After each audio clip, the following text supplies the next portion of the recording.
बाबुल बाबू ଆପଣ shutdown procedure ଜାଣିଛନ୍ତି? ନିଶ୍ଚୟ ସାର୍ କହିବି। କରିପାରିବେ ସଟଡାଉନ୍? ନିଶ୍ଚୟ। ମୋତେ ଗୋଟେ ଡେମୋ ସେସନ୍ ଦେଖେଇଲେ କେମିତି କ'ଣ ସଟଡାଉନ୍ ଦେଉଛନ୍ତି। ପ୍ରଥମେ ଆମେ ସଟଡାଉନ୍ ନେବା ପୂର୍ବରୁ ଅଥରାଇଜ ପର୍ସନ୍ ଆମକୁ ଜଣେଇବେ ଯେ କେଉଁ ଜାଗାରେ କାମ ହେବ, କେତେ ସମୟ କାମ ହେବ, କ'ଣ କାମ ହେବ। ଆମେ ସେଇଟା ହେଉଛି ଆମର ଯେଉଁ ମେନସନ୍ କରିବୁ, ଲଗ୍ବୁକ୍ରେ ମେନସନ୍ କରିବୁ। ତାପରେ ଆମେ ସେକେଣ୍ଡ ଫେଜ୍ରେ ସୁରକ୍ଷା କବଜରେ ଗୋଟେ ଆମର ଅଛି, ସୁରକ୍ଷା କବଜ ବୋଲି ଗୋଟେ ଆପ୍ ଅଛି। ସେ ସୁରକ୍ଷା କବଜ ଆପ୍ରେ ଆମେ ଏଣ୍ଟ୍ରି କରିବୁ। ଏଣ୍ଟ୍ରି କଲା ପରେ ତାପରେ ଆମେ ହେଉଛି IVRSକୁ ଜଣେଇବାକୁ ପଡ଼ିବ। IVRSକୁ ଜଣେଇବୁ। IVRS ବି ପଚାରିବେ କାମ କ'ଣ ହେବ, କିଏ ନେବ, ପର୍ସନ୍ କିଏ, ଅଥରାଇଜ ପର୍ସନ୍ କିଏ, ଫିଲ୍ଡ ମ୍ୟାନେଜର କିଏ। ଆମେ ତାଙ୍କ ନାଁ ଡିଟେଲ୍ସ ଦେବୁ, କେଉଁ ଜାଗାରେ କାମ ହେବ, କେତେ ସମୟ କାମ ଜଣେଇବୁ। ତାପରେ ସେମାନେ ସେଠୁ ପ୍ରୋସେସିଂ ଆରମ୍ଭ କରିକି ଆମକୁ ଜଣେଇବେ ଯେ ତାଙ୍କୁ ଅଥରାଇଜ ପର୍ସନ୍କୁ ଲାଇନ୍ରେ ନିଅନ୍ତୁ। ତାପରେ ଆମେ ଅଥରାଇଜ ପର୍ସନ୍କୁ ଲାଇନ୍ରେ ନେବୁ। ଅଥରାଇଜ ପର୍ସନ୍ ସହିତ ସେମାନେ ବାର୍ତ୍ତାଳାପ କରିବେ। କରିସାରିଲା ପରେ ସେମାନେ ସାଟିସ୍ଫାଏ ହେଲା ପରେ ତାପରେ ସେମାନେ ଆମର ଏଇଟା ଯେହେତୁ ସ୍କାଡା ଅଛି, ତେଣୁକରି ସେମାନେ ଯାହାହେଲେ ବି ସେଠୁ ବି ସ୍କାଡାରେ ଅପରେଟ୍ କରିବେ। ଯଦି ନ ହୁଏ ଆମକୁ ମାନୁଆଲି ବି କହିବେ କରିବାକୁ। ଆମର ଦୁଇଟା ଅପସନ୍ ଅଛି, ଗୋଟେ ରିମୋଟ୍ ଅପସନ୍ ଅଛି, ଗୋଟେ ମାନୁଆଲ୍ ଅଛି। ରିମୋଟ୍ରେ ଯେହେତୁ ଥିବ ସେମାନେ କରିପାରନ୍ତି, ନହେଲେ ମାନୁଆଲ୍ରେ।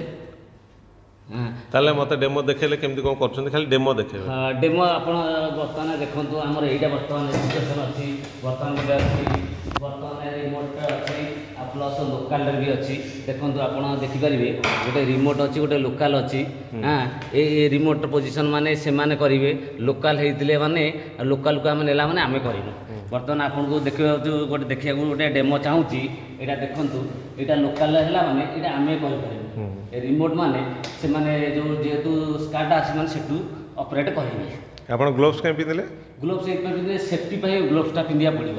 ଏଠି ବର୍ତ୍ତମାନ ଗୋଟେ ଗ୍ଲୋଭ୍ସ ଆଉ ହେଲମେଟ୍ର ଟିକେ ଯଦି ଆବଶ୍ୟକ ନଥାଇପାରେ ବି ଗ୍ଲୋଭ୍ସ ପାଇଁ ଗ୍ଲୋଭ୍ସଟା ପିନ୍ଧିବାକୁ ପଡ଼ିବ। ବୁଟ୍, ସେଫ୍ଟି ବୁଟ୍ ପିନ୍ଧିବାକୁ ପଡ଼ିବ, ଯେହେତୁ ଅପରେସନ୍ରେ ଅଛୁ। ତାପରେ ହେଇସାରିଲା ପରେ ତାପରେ ନେକ୍ସଟରେ ଆମେ ହେଉଛୁ ବର୍ତ୍ତମାନ ଯିବୁ କେଉଁଠିକି, ଯେଉଁ ସୁଇଚ୍